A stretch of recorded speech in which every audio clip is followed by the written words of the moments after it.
കേരളമേ നിന്റെ ഓമനപ്പേർ കേൾക്കെ കോൾമയർ കൊള്ളുന്നെന്നുള്ളമെന്നും നീരാളപ്പച്ച വിരിച്ച വയലുകൾ നീളക്കിടക്കുമുൾനാടുകളും വാരിളം പുല്ലണി കുന്നിൻ പുറങ്ങളും നേരറ്റ നീരലർ പൊയ്കകളും പൂത്തിരി കത്തിച്ച പാതിരാവും പിന്നെ പൂത്തിരുവാതിര പൂനിലാവും മഞ്ഞക്കുറിയിട്ട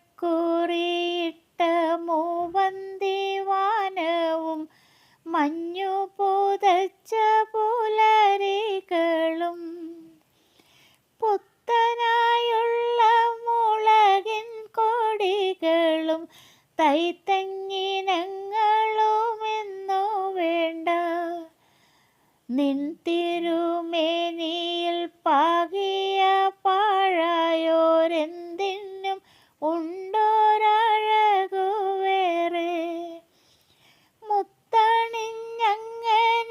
നിൽക്കുന്ന മുറ്റത്തെ മുത്തങ്ങ പുല്ലിനും ചന്തമാണ്. അഴകിൻ്റെ കേദാരം. മലയാള സാഹിത്യത്തിലെ സഞ്ചാരി എന്നറിയപ്പെടുന്ന എഴുത്തുകാരനാണ് എസ്.കെ. പൊറ്റക്കാട്.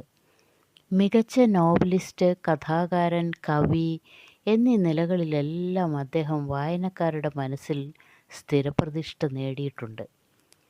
1980 ഒരു ദേശത്തിൻ്റെ കഥ ജ്ഞാനപീഠം അവാർഡിന് അർഹമായി. 1913 കോഴിക്കോട് ജനിച്ച ആ പ്രതിഭാശാലി വിഷകന്യക, ഒരു തെരുവിൻ്റെ കഥ, പുള്ളിമാൻ, നിശാഗന്ധി, സഞ്ചാരിയുടെ ഗീതങ്ങൾ തുടങ്ങി നിരവധി സംഭാവനകൾ കൊണ്ട് മലയാള ഭാഷയെ ധന്യമാക്കി. 1982 അദ്ദേഹം ഇഹലോകവാസം വെടിഞ്ഞു.